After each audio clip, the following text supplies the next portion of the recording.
Facebook nas Americanas e levei pro roçado para o povo ver. Botei sobre o balcão, conectei na net, revirei alguns sites e fui devolver. A moça curiosa perguntou por quê, se ali havia tanta coisa interessante. Não precisou de muito pra eu responder, o pouco que eu sabia já era o bastante. Na internet eu não tô julgado e nem tiro leite, eu não sinto cheiro de terra molhada. Na internet compartilho o mundo e o mundo inteiro tá na internet, mas no meu terreiro o Wi-Fi da roça me conecta ao povo sem senha nem truque. Pra fazer amigos não preciso páginas do Facebook. O Wi-Fi da roça me conecta ao povo sem senha nem truque. Pra fazer amigos não preciso páginas do Facebook.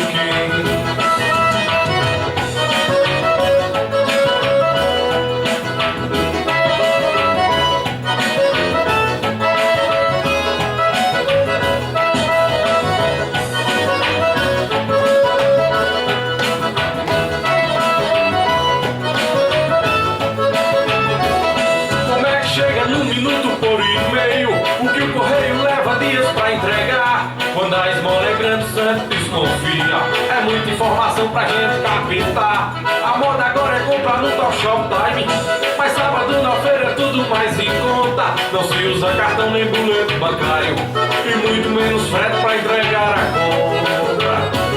Na internet eu não tenho julgado e nem tiro leite, eu não sinto cheiro de terra molhada.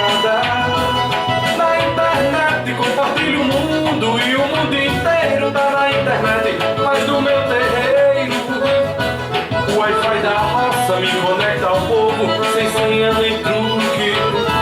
Pra fazer amigos não preciso páginas do Facebook. O Wi-Fi da roça me conecta ao povo sem senha nem truque. Pra fazer amigos não preciso páginas do Facebook.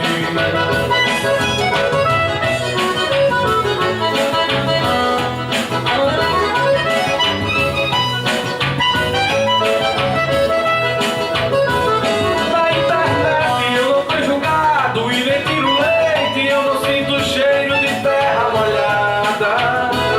Na internet compartilho o mundo e o mundo inteiro tá na internet, mas no meu terreiro o Wi-Fi da roça me conecta ao povo sem senha nem truque. Pra fazer amigos não preciso páginas do Facebook.